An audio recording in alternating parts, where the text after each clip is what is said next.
What's going on, everybody? It's your host, 80, and I'm here again with another reaction. And today we're going to be reacting to Drake's new song, Fighting Irish. Apparently, this is a song where he addresses some of the shit that's been going down. I mean, let's see if he makes another jab at Kenny or Cole or Jay-Z, not Jay-Z, or LeBron or whoever the hell he jabs at. But make sure before we jump into this, you guys hit the subscribe button.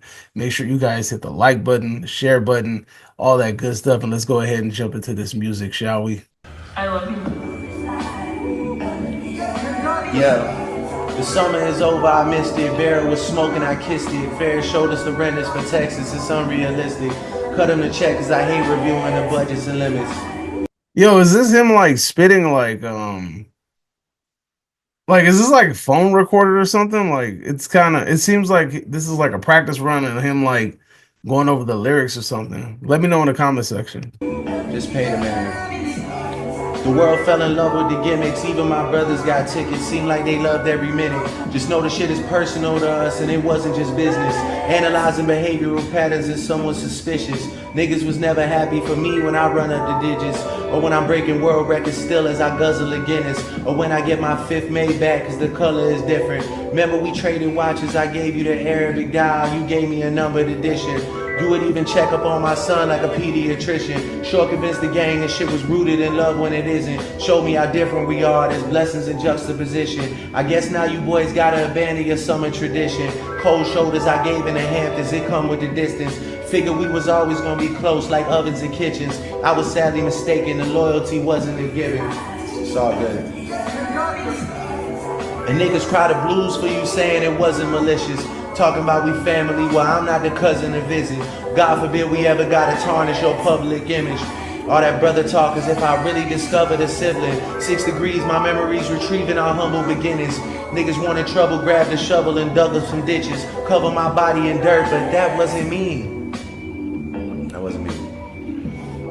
That was a body double and we've done dozens of switches. Niggas tried to light the front gate up, it wasn't for Christmas. I said a prayer that morning for Sean and it wasn't religious. It came from a place of desperation and utter submission. Rapping was over for now, it came like a sudden decision. I don't give a fuck about you snakes or these other musicians.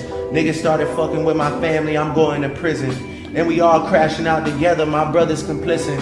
Who put a pipe bomb in your trunk and wasn't exhibit? I'm trying to blow the doors off that bitch when you touch the ignition. But then I gotta remember who made this shit come to fruition. It's me. Who's got the most to lose and who's in that other position? Signal conversations where I hope they got double encryption. I hate to see the empire crumble on judges' convictions. This nigga pulled a rabbit out the hat and y'all love a magician. It's funny to see you all rejoicing and hugging and kissing. What are we celebrating? I'll rent out the club at Edition. Nothing was the same with all you bitches and nothing's forgiven. But next time bury me in gold, my blood is Egyptian. The Dennis James come out when the vodka is flooding my system. I don't have a drinking problem, I got a subtle addiction. I got my father's habits and I got my mother's permission. My dad has another child, I told him that wasn't my sister. Grew up with dozens of Jews, churches with dozens of Christians. Also developed a deep respect for the Muslim religion. I'm staring at my daddy while y'all tell me I wasn't that nigga. That's fucking crazy. That's All right, so that is Fighting Irish by Drake. It seems like this is him sitting in the studio. Maybe somebody recorded on a cell phone or somebody recorded it with a little audio device or something. This is obviously not mixed. Also, you could tell like he's not even trying to be on beat. He's just kind of running through it. And trying to see like if the lyrics flow to it well. I will give him credit. He literally kept the same rhyme scheme the whole damn 2 minutes and 57 seconds, which is not an easy task. And he also said something, but you got to kind of analyze what is he trying to say in this damn song. It really just seems like he's kind of complaining at the fact that he's just like, yo, I thought we was always gonna be tight, thought we was always gonna be brothers. I guess I was wrong. And he's talking about like the thing that I don't understand about Drake is that he has developed this persona where it's like he wants people to believe that he's about that life, like he's willing to go, you know, all out and risk his freedom to prove people wrong.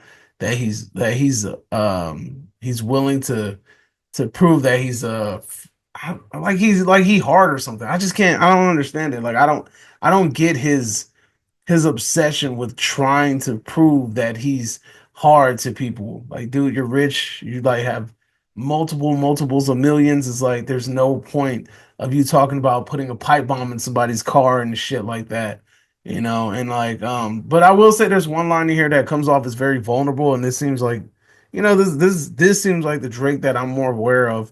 The one where he's talking about the shooting. The sibling, 6 degrees, my memories Hold retrieving our on. humble and me.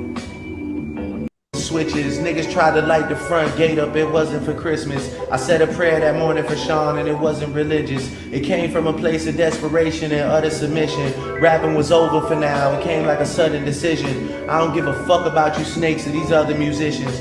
Niggas started fucking. So it goes from like him saying like, you know what, like I said a prayer that morning, and like it wasn't for religion, and he felt vulnerable and all that stuff, and which things like that can make you happen, like especially if you're this rich dude that lives in this freaking gated community, then all of a sudden, shots ring out, and your front door is getting hit, and it's like the reality hits, like you're not some god, like you can be touched, and anybody can get touched. And I think that was the point where he kind of realized like, oh shit, like maybe I'm not invincible, and then he kind of goes back and he's like, yeah, but if they start fucking with my family, I'm going to prison. Like, we crashing out together. My brothers is complicit. Like, who put a pipe bomb in your trunk? It wasn't an exhibit. I'm trying to blow the doors off the bitch when you touch the ignition. But then I gotta remember who made this shit come to fruition. uh you gotta like think like he's like, oh, I'm willing to crash out, but then I gotta think like, oh, I'm the one that basically put this shit together, so therefore everybody's relying on me, so I gotta hold it down and keep it together. So look, man, I don't understand dude's angle. I mean, again, he's a great musician. He's a talented rapper. He's a great writer. He's a great songwriter. I don't understand his fascination with trying to prove to people like that he's hard. Like, I mean, you lost the thing against Kendrick, dude. It is what it is. Just take that shit, suck it up, and then move the fuck on. Like, it's not a big deal. Like, I don't understand what his obsession is with trying to prove that he is about the dude. Like his whole thing is like he has to prove that he's about that. Like I just don't get it. But anyway, I think it's all right. I mean, I would probably have to hear the fully mixed and mastered version. I would obviously want to hear him trying to like rap on it, the way that he's gonna rap on it, that he was just you could tell he was just reading off of a phone, and like just trying to make sure that the rhyme schemes worked and fell into place correctly. There's even one part where he says something, I'm not even gonna find it, but it's one part where you could tell that he says a line and he's kind of like he kind of sped over it somewhere at the beginning. So you could tell these are like practice runs because Drake's a perfectionist. He's not going to allow something like that to sit in his to stay on a final cut of a song. And it makes me wonder if this is a song that's going to go on a project, or is it just him just releasing music just to show people that he's still around. But anyway, that's all I got. Let me know if you agree or disagree, whatever the case may be. Drop a comment in the comment section down below. Don't forget to hit the subscribe button. Don't forget to hit the like button and jump back in the algorithm with me next time. Adios.